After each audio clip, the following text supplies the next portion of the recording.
Jesus is a biscuit. Hello, everyone, and welcome to the Koalition, where I am joined by Mr. Sniffleophagus, who sniffles every 5 seconds. Let me Always guess, sick. It's the dysentery. dysentery. It's always dysentery or tuberculosis. Take your pick. The 1600s has not been kind to him. He still cannot get off the Oregon Trail, so we are here. I am your host, Dana, who happens to not have sniffles, but I made a scarf. Anyway, I am joined by Danny Martinez, and we're excited to talk about the finale. It is all over. It's done with. No more.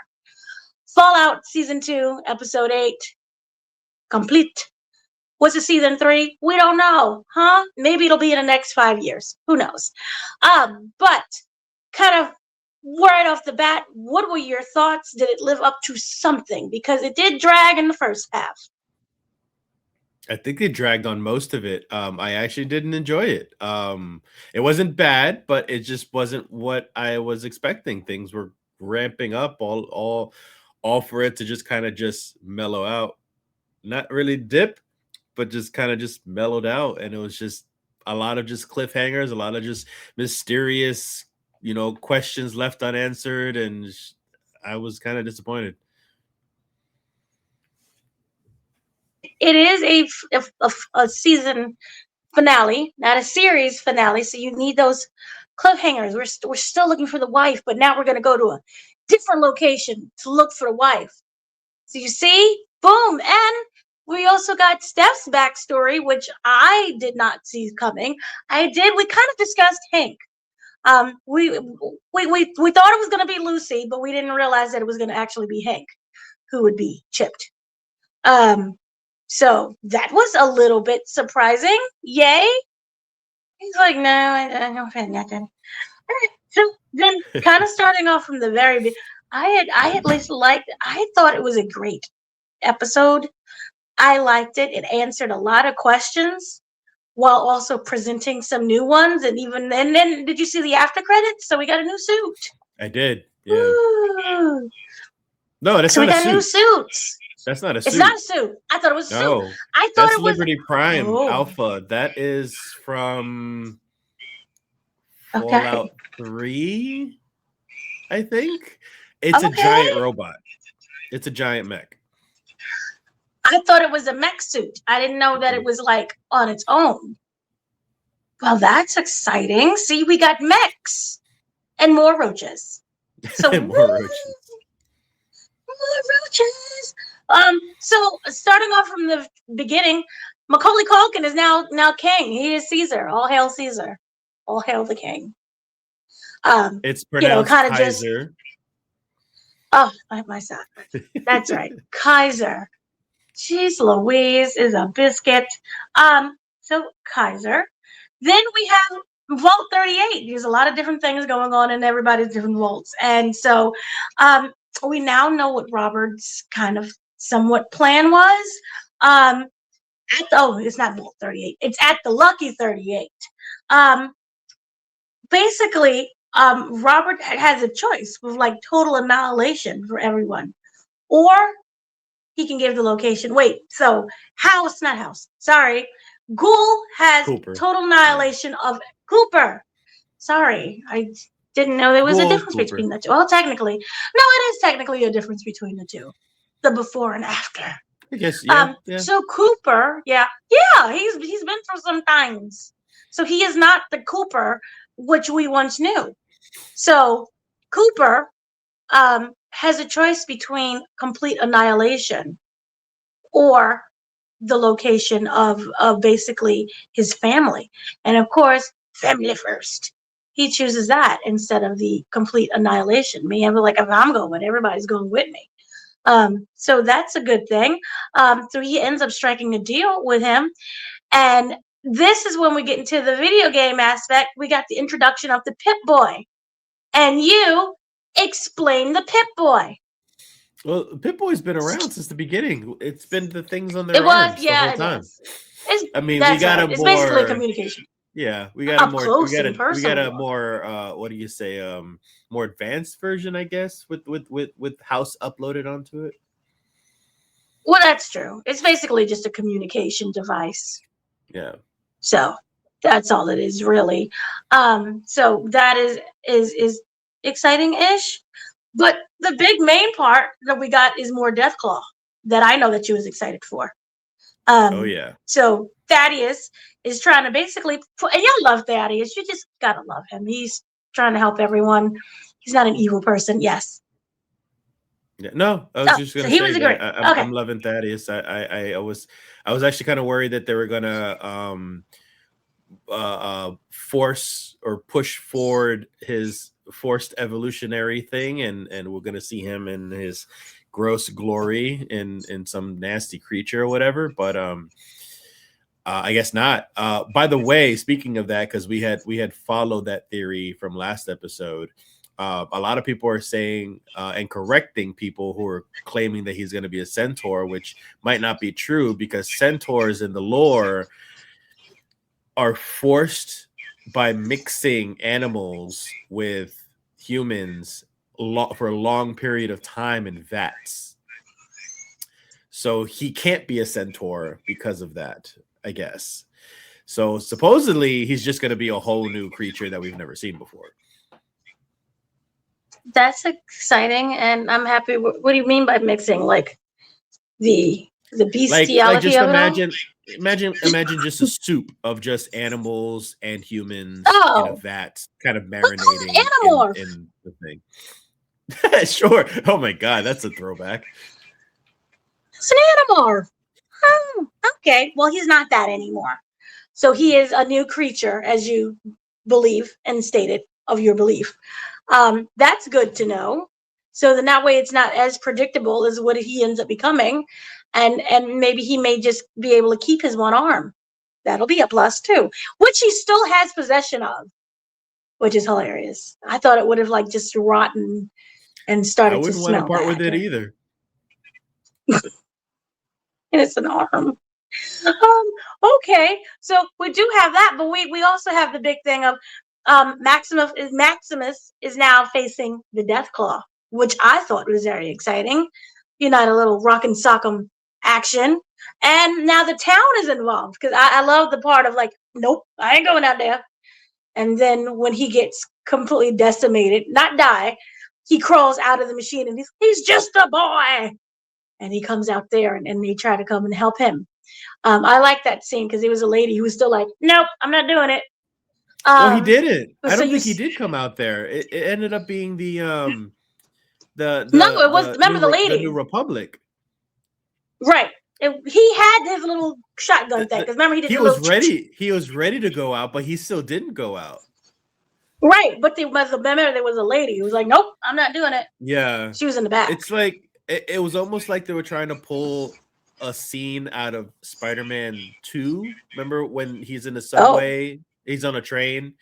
Tobey Maguire, and they pull out his mask is pulled out. He's like, "Oh my god, he's just a boy," and they kind of like help him out, and they get in the way of Dr. Ock. I thought that's the moment that we were gonna have, but instead they still chickened out. They arrived on time. See, Thaddeus was like ride or die no matter what. Because remember, he was in there trying to shoot the Deathclaw, and he was up on top. So I kind of still love that friendship. And then he was about to basically, Maximus was about to die. And then you saw this horn guy he shoots the Deathclaw in the head and the horn kind of falls off. Like, what's going on? And that's when I thought it was the black guy. But you're right. That was not the black guy. That was the whole NCR arrived at that point. And they've basically taken over the town. So now Thaddeus can have a break. Thaddeus and Maximus, they can have a break. So I'm happy about that. So we have to go back to Hank because the whole thing is, as you asked, and we asked, what are you doing? What is the point? What is the purpose? And now we finally know Diana is basically powering the entire lab, which we assumed in the last episode. She's pleading, please kill me, which you understand why she would do that. And Lucy is like, why, screaming, why does everybody want me to kill them? And so she decides to actually put her out of her misery because it was just inhumane what was going on there. And she ends up meeting with Hank, her pappy, who basically explained that he decided to refine House's product, which was the chip. Now, back in the first episode of season 1, it had some faults to it. It didn't last very long. People's heads would explode, which would be the biggest kind of side effect of it all. You can't accomplish much with people's heads on being exploded. So he did that. And he basically morphed it into his own design. So it's much smaller now. People are actually able to be controlled more efficiently. And he explained from the previous episode, the memories are completely wiped out. So you're just a little shiny, happy, empty box in that regard. And of course, Lucy is kind of disgusted. And this is when we get the point where we think Hank is definitely going to use this against Lucy. He kept calling her, the obedient little girl that she raised, which is much different than we got to season 1. But just before she dies, Ghoul shows up and kind of gives her the decision what's going to happen to her father. How did you like those sequence of events? Did you just felt that it was this information we kind of already knew already? Which information? The refinement of the chip, the more of the purpose of it, and the fact that he was building off of House's work. And I was actually a bit confused with that because we learned that he's part of the Enclave, and this was all the Enclave stuff.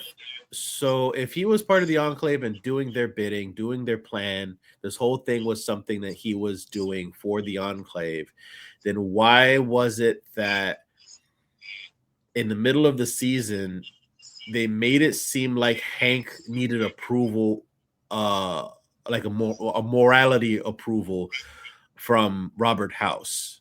Remember, I argued with you about this before because he was saying, I'm going to better your technology and you're going to see me for who I am. You're going to promote me and you're going to acknowledge me and my intelligence or whatever. So if this was all for, it was like, I don't know if the writing was done, if this was a mistake or something, because why does he need approval from House if he's working for the Enclave? House has nothing to do with it. So that kind of confused me once he started to explain more about the peace and everything. But the moment when he's trying to put it on Lucy, of course he's explaining it yet again. I just found it all pointless, but it just made me question that. And then we had a good moment where Ghoul goes and saved Lucy's, and I actually appreciate that he went and saved her, gave her the choice because he didn't care anymore. He just walked off into the sunset because at this point he just cares about his family. So he's just like, screw you guys. I'm here. I'm already here for what I need. So I'm just going to go along my merry way. So that was kind of nice. See, I thought that Hank could be one of those people where, like, if Robert Howard talked to him and like, you're going to get this and this and this, he would have turned on the Enclave. So it wouldn't have been an issue. I think he was just someone who was looking for someone of a higher power to, like, one, recognize him and also to, give him that same status as well.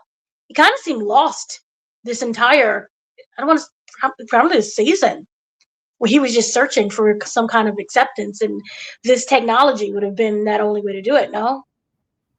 No, I mean, I could see that, but they didn't make it very clear. Especially if they had that opportunity to kind of show that whenever they went to flashbacks of Hank, in the past before the fallout, they could have touched on that he's like a lowly level person and maybe he hasn't been acknowledged enough, or he wants to be recognized for his accomplishments or whatever, but he doesn't, and then hence that's why he wants his approval. But we didn't get any of that.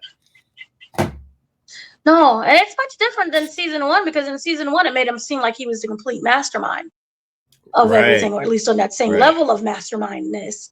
And then now you kind of see that he is just floating He's a around. puppet. He has a purpose. He's a puppet who really wants that, like I said stated before, that approval to maybe no longer be a. I really thought that he was going to take this as like, I'm no longer a puppet. This is my doing only. But again, you kind of kept seeing him reach out to House, and that wasn't the case at all. So yeah, I will say that the narrative, it reached where it needed to go, and I am kind of happy that he's just in his little happy shell of a man, because what else would we do with him? I don't know. And then Robert House, it really didn't seem like he had this much like I'm gonna make you number one time of thing. Everything just seemed to be one sided on Hank's part. Robert wasn't like, my good old buddy, come to the vault and we shall have champagne and girls together. That sounded weird. I'm sorry. But yeah, so now he doesn't know anything. Do you think that this was the best decision? Because he was chipped, which I guess was a fail-safe plan. Well, yeah. What do you mean is the best decision that Lucy made for chipping him? Yeah, for yeah.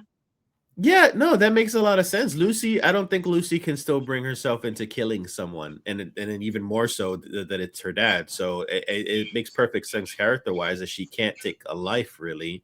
I mean, she already had that hard of a time with Diane's head, which I really felt bad about. That was a very depressing moment. So she already took a life. She felt bad about it, and she still sticks to her morals. So yeah, she'll chip her dad to kind of like try to get her dad back. Erase his memories, get him to act like his old dad self in a sense, and then we're all good. But I love the little twist that like he already kind of had a chip, I guess, in the sense that like he pressed his own button and erased his memories. I think it was more so because he wanted to protect Lucy, but also protect himself for all the enclave information that he has. So now he's just a blank slate with nothing to go by. It was kind of bittersweet because it wasn't technically Lucy doing the do. And I still kind of question, would she fully be able to go through it? She only killed I think she was a senator, because the woman was begging for it. And she was used as a literal puppet to kind of help with the mind control of the other puppets that are out there. But there was also a twist to the twist in terms of there were shipments that were already made out where people are being chipped, but you don't know which person is chipped. So they're all blending in society, which makes it for an even interesting, I don't want to say a larger problem, but a more interesting issue, because now with Hank dead, and Hank is not, Robert is somewhere in the pit of the Netherlands, who is fully controlling everything, because the senator lady is also dead as well. So I'm just kind of wondering what would be the huger plan, the bigger plan coming into season 3, which is what, more of an all-out war? Anything? Yeah, this whole last few episodes felt like it's just a setup for season 3. There wasn't, I don't feel like there was a lot of closure, because Lucy still didn't get her dad. Gould didn't find anything for his family. Now he has to travel to a whole different damn state. So it's like, I don't know. It's just a lot of stuff was very conveniently written just to keep things going, but without a lot of resolve. It was even the same thing with like Maximus. Like Maximus was trying to, he eventually gets to Lucy, but like I think the whole thing with him I really like is that I feel like they're building him up to be like a legend. They're building him up to be like this hero that everybody knows, because he's kind of helping out everywhere. And now, like, he better be acknowledged for all the death claws he just messed up. Like, he just saved that whole town practically single-handedly. And now he's probably going to be jumping from faction to faction. I don't know. We got to see. Will they give a black man his due? Will they give him some credit? Hopefully so. But moving on to, I thought was the more interesting of the entire series of this season. Um, we had the whole attack with the raid roaches, which is again disgusting. Um, but we had Steph is back. Steph, as we know, was being chased down by the other vault dwellers. You know, she locked herself inside one of the vaults because it was discovered through Chet. Was it Chet? It's not Chet. I'm making up names. Oh God, I forgot the husband's name. But it was discovered through him that, that she is 200 years old. She comes from pre-war. And biggest plot twist of all, she is Hank's wife. She is the baby to the children who we always thought was dead. She is not dead. She is very much alive. And she is aware of everything. So it wasn't like she was chipped. She is fully aware, very functional of what was happening. And she opens up one of Hank's boxes, which had the Pip-Boy inside. And she's like, initiate phase 2. But before we get to the initiation of phase 2 and what that could mean, I wanted to talk about, how did you feel about this reveal? Do you feel that it was something that was just thrown in? Or do you feel that this was a perfect twist in the show? And I'm just kind of confused as to what. And so that would mean that she and Hank could have worked together to be like, hey, this is what we have to do with this phase. We have to pretend that you're dead. You go on to one of the cryogenics there, and I'm going to tell them that you're dead. What was your thoughts? No, I love it. We followed her for a while and still wondered what was going on, and that this kind of leaves things open in season 3 for more of her backstory of like how their relationship got together, how they kind of conspired together with all things going on. I like her story, so I hope her thing keeps going on too. I don't think it's like the best story in the whole show, but it's a good side quest. So I like it. I like it all. Wait, who was being the best story? Because for me, I'm like, this is keeping me, I'm still watching. The main story is Lucy. Lucy is the main character. It's like you're playing as Lucy in a sense in the video game. Well, I mean, I'm just saying like this is the perspective of what the show's trying to do, is that Lucy is the main character. But I feel like, in my opinion, I feel like, for you also, I feel like Ghoul's like the character. Ghoul's like the best guy. He's like the one that we like and gravitate towards, and he's the popular one. I feel like he's more of the face of the show than Lucy is. But the truth is, I feel like Lucy is everything's written around Lucy. Okay. So if you could rank them, would it be like Ghoul Cooper 1, then what, Lucy 2, and then Steph 3? No, Steph wouldn't even be 3. I would probably say Ghoul, Lucy, and then Max, like, the original 3 for the show, like in the beginning of season 1. Like, I think those are the top 3, and then probably 4 would probably be Thaddeus, because I love Thaddeus. Damn. Okay. Who's Steph? Steph is like my number 2. Steph would be 5. Steph would be 5. Steph is 5. I would probably put that brother at 10, because I feel like the whole brother side quest stuff is so incredibly pointless, because here we thought that he was going to flourish himself as a leader at some point, or at least just be a man and kind of just like, take charge. But instead, conveniently, like I said, with convenient writing for this last episode, is they all died. They all got killed off. They were about to crucify him, and conveniently some roaches came in and just did the job for him. And then, he made this this call, this SOS signal on the radio, but nothing has come about with that. So now we got to wait for season 3 for that. It's like nothing has happened in his story of any importance whatsoever so far. Maybe Steph will answer the call, because, Hank can't do it anymore. I don't think Robert cares. So it'll be Steph to the rescue. Most likely, probably. She's still stuck in that room. She never left. Yeah. So, I'm sure yeah. conveniently, I'm sure there's a secret hole somewhere where she can sneak out and she'll be fine. Well, she is one of the masterminds, so she should be able to dig out a hole like they dug out her eye. So then we got that entire thing. Norm is, as you stated, Norm is still alive. Claudia is half alive, even though the roach are getting eaten up by roaches. Good Lord. The roaches halfway attacked her, but she's still alive. Now comes for the big major point of the story. The Cooper Ghoul of it all. He is finally inside of the cryogenics lab where he looks at the cryopods. He's waiting for his baby girl and his wife, Barb and Janie, and then it is empty. It is empty. And you just like, oh, they're dead. Not exactly. No. This is when he gives the speech. I know for certain, for 200 years, I finally know that they are alive. And this was because of a postcard that stated Colorado was a good idea. They're in Colorado.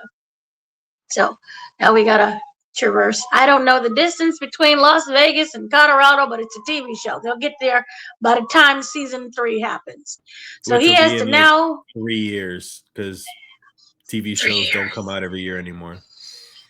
How is Grey's Anatomy still able to do this? Even The Pit is still able to do this, and they come out without any issues. Cheap budgets. That is true. That's true. I'm not gonna at least plan for 3 seasons in advance. Have some. It's Amazon. You guys got billions. He just destroyed a newspaper now, so there you go. You have extra money to go into Fallout. But yeah, they're gone. We don't know the time period of which maybe they never even got inside of the cryogenic pod, but they would have to because they would be dead because it's 200 years later. So we don't know when they left the pod. Did Robert release them and this is all just a cat and mouse, his entertainment? We don't even know where Robert is at this point. But the point is,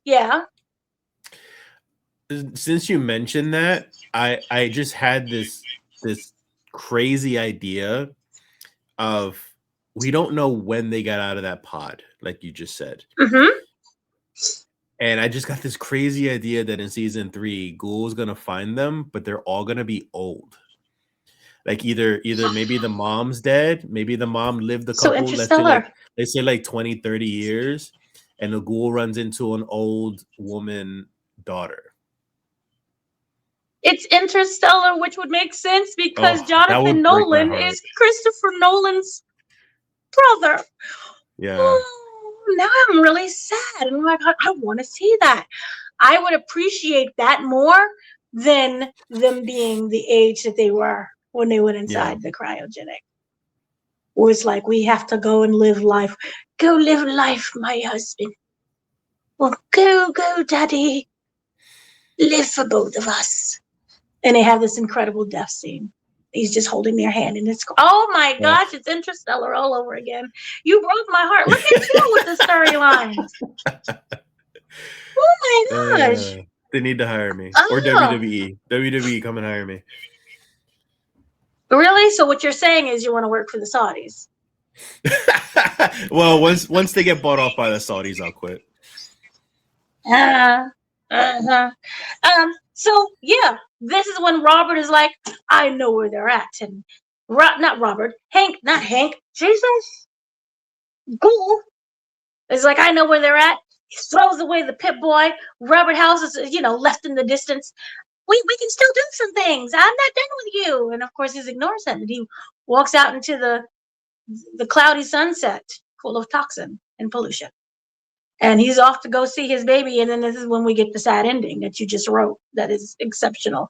So then we get into the post-credit sequence, which is after the credits. So if you turned off TV and was like, it's over, you didn't miss the whole thing where I need you to come into. We go to the Brotherhood of Steel, where Dane shows up with what was left of Qantas, which was the machine. And he ends up with this a very important, not device. What would you call it? Partial paper mint? Blueprint in his thing. I am forgetting words, but it's wherever you hold posters and stuff, and he pulls it out, and this is when we get the Brotherhood weapon called Liberty Prime Alpha, which I thought was a blueprint for a new kind of machine to destroy Deathclaws, and it's not. I need you to explain what this actually is. It's been so long. All I can remember is it belonged to the Legion. It belonged to I'm just going to try to be as broad as possible. It belonged to a faction, and you basically, towards the end of the game, you try to stop it from becoming active, but it does become active, and it walks around, and it eventually gets destroyed, so this show takes place after 10 or 15 years after the last game.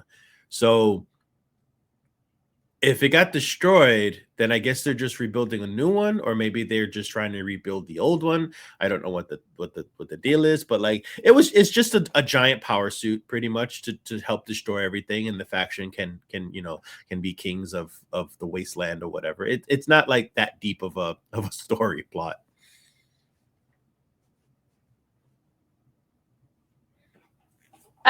I guess maybe it wreaks more destruction and it isn't destroyed, so we can have a nice plot twist.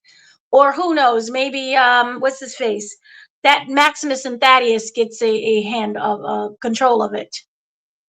And that would help them both.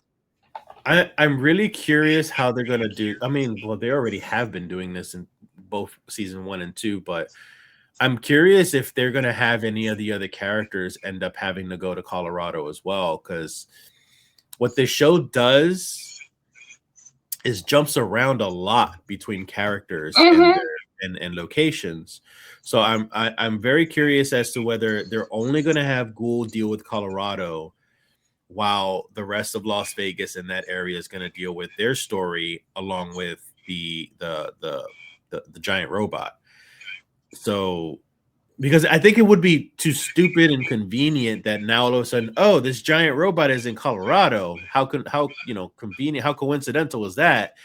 So now they all got to travel to Colorado, and then they meet up with the Ghoul, and then they're into the Ghoul story and all that. I just like there's too much convenience with all of it. So I feel like majority of them should still stay in Nevada, while Ghoul's in Colorado, and they're still going to be jumping around stories.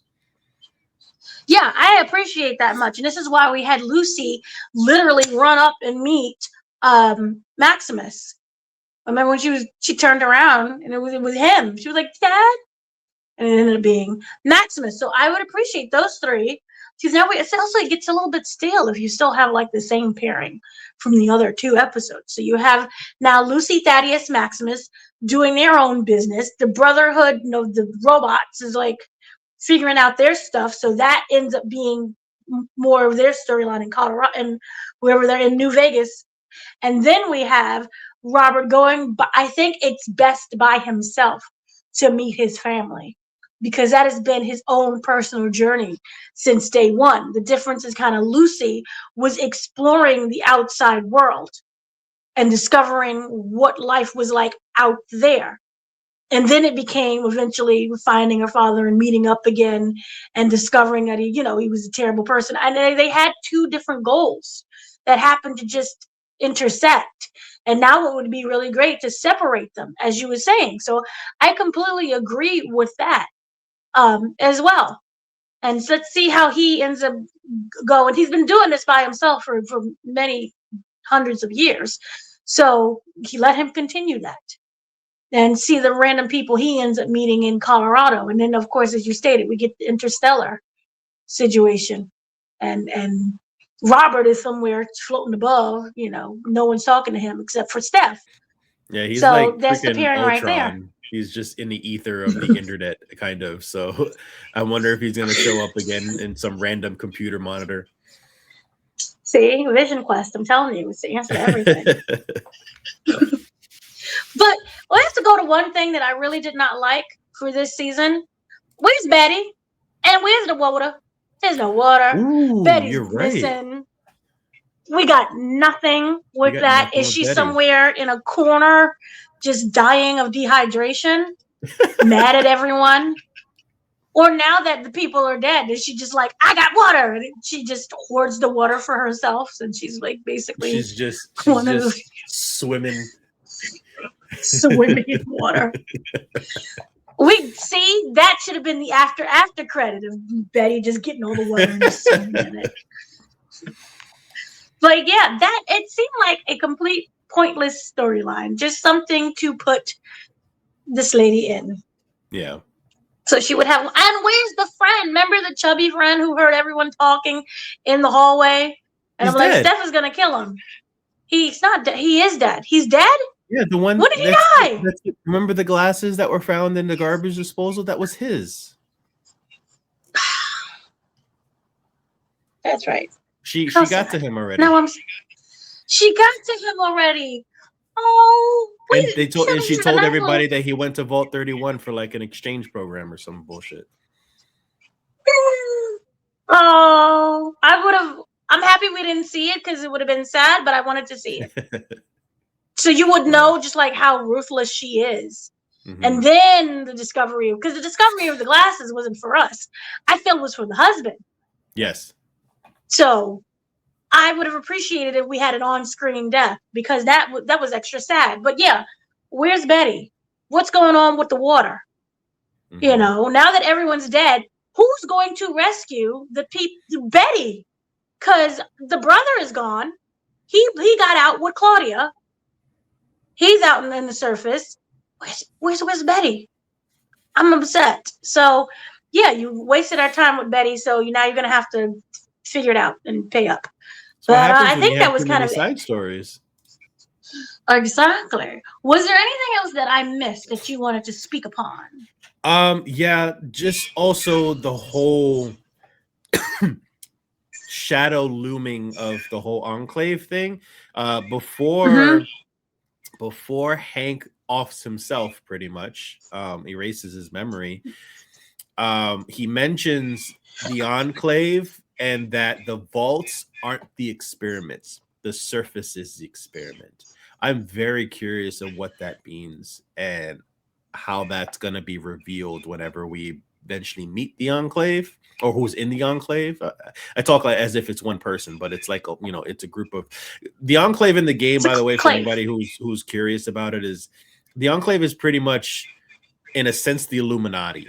It's the most powerfulest of our former government, presidents, vice presidents, governors, senators, all that kind of stuff.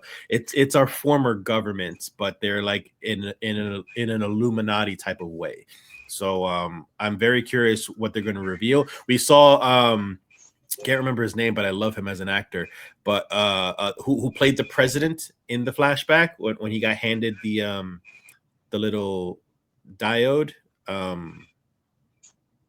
When Cooper handed the diode to the president, do you remember that? When Diane was in the limo, also Clancy Brown. Yeah, there he goes. Right. I love him. So I really, really, really hope that he's still alive as like a big mastermind in season 3, like as the president or the head or of the Enclave or whatever it might be, because I love him as an actor. So yeah, I'm very curious about what this whole like the surface is the experiment thing. What does that mean? I wish they would have teased the Enclave more than just the suit thing. Yeah, that would have been interesting. Yeah. Because for me, I took it as a throwaway line, as in been like, oh, we were all safe and protected, but what's going to happen to those people? That's the real experiment, is to see, will they all start killing each other, or what's going to happen there? Because then it bled into Hank's speech about why he needed the chip, because we saw everybody go into war and battle. And remember when the two guys attacked each other inside the vault, and Lucy had to press the button because she saw just how violent everything became? That's what I thought when he meant by experiment. So I was like, oh, see, they were all killing each other. I didn't really think anything. To kind of see how humanity handles the apocalypse, pretty much? Yeah, how humanity handles the apocalypse, limited resources, who lives, who dies, who tells their story. So, yeah, that was my whole thing. So that's what I kind of thought that was the whole thing. But now that you say that, that's something to look forward to, and to look even, you've got the Illuminati running out there. That should be interesting. And who ends up surviving that? And then what is their purpose, as you stated before? So yeah, that's a whole thing. He kept saying, there's a war coming. Yeah. Which is why, he said, you have to make your decision fast. Oops, I'm going to just make it for you. Because you won't be able to do it. Now, yeah. So I thought that was fascinating that you put that out there. That's kind of everything that I have to say about this show. I hope season 3 is better. Include characters that actually have storylines. You can cut characters out if you don't have the storyline. I would appreciate that much. So I have been your host, Save Baby your money. Mama Save Drama. your money. Don't do Norm anymore. Just get rid of Norm. Wait, no. What happens if Steph meets Norm? See, this is the whole thing. I'm Team Steph, and in order to be Team Steph, you got to have Team Norm, because it was revealed that she is their mother for a reason.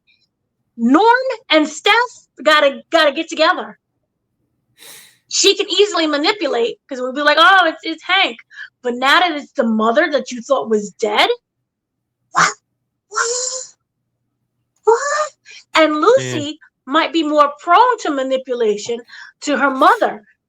Who's to say that Steph doesn't discover, he's been chipped and now he's just a robot or whatever. Mm-hmm. And then therefore it's like, it's all Hank. It was all his thing, and he erased my memory. I got it back.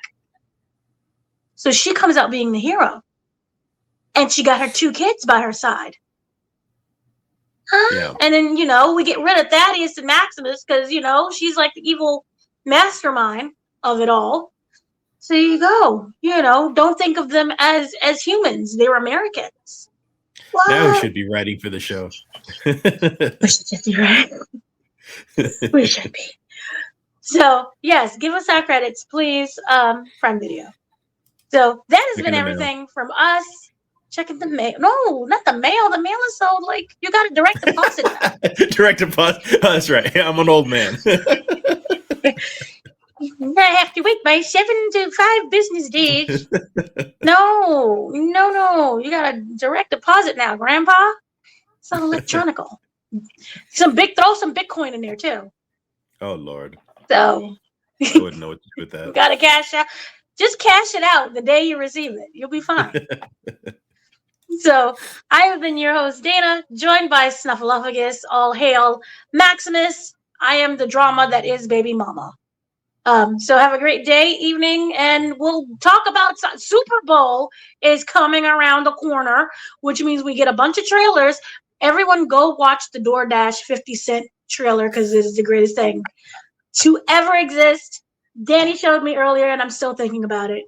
Hilarious. I hope that Mayweather has learned to read that book. Harry Potter. Remember, it was Harry Potter. So, yeah. Catch us when you catch us, I guess. Thank you, and good day.